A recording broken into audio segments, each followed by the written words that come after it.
उधर मैदानी इलाकों ने भी बारिश में लोगों की मुश्किलें बढ़ा दी हैं। देहरादून के आसपास के क्षेत्र में नदियां उफान पर हैं, जिस वजह से प्रशासन ने अलर्ट जारी किया है।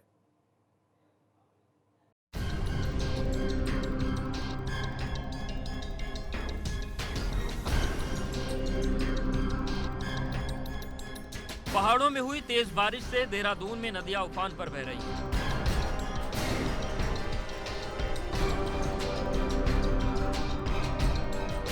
नदियों का जलस्तर लगातार बढ़ रहा है, जिस वजह से नदी किनारे रह रहे लोगों को अलर्ट कर दिया गया है। मैं इस वक्त मौजूद हूँ राजधानी देहरादून के मालदेवता क्षेत्र में, जहाँ पर आप देख सकते हैं कि नदियाँ उफान पर है, पानी का तेज़ बहाव है और यहाँ से टिहरी जनपद की सीमा शुरू होती है। और आप सीधे तौर पर देख पा रहे हैं कि सामने मेरे की बांदल और सोंग नदी का संगम भी इसी जगह पर होता है।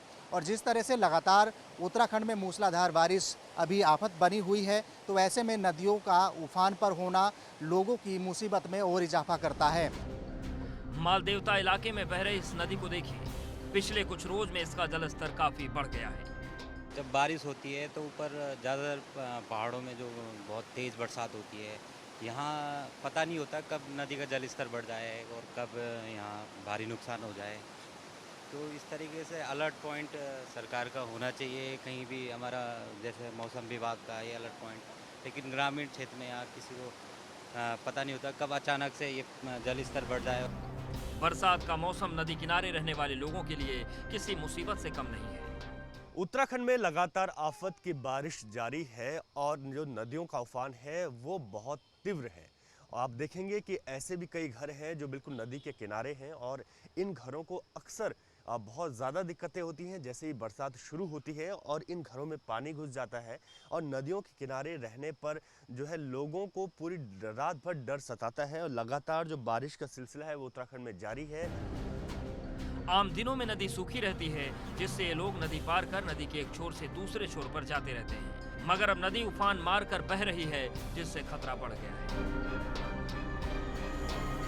बहुत दिक्कतों का सामना करना पड़ता है।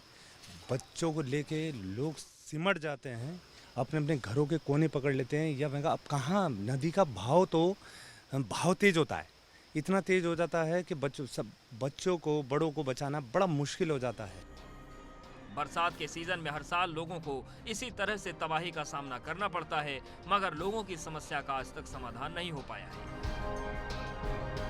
देहरादून से रवि कैथुरा और विनोद कुमार की रिपोर्ट, एबीपी गंगा।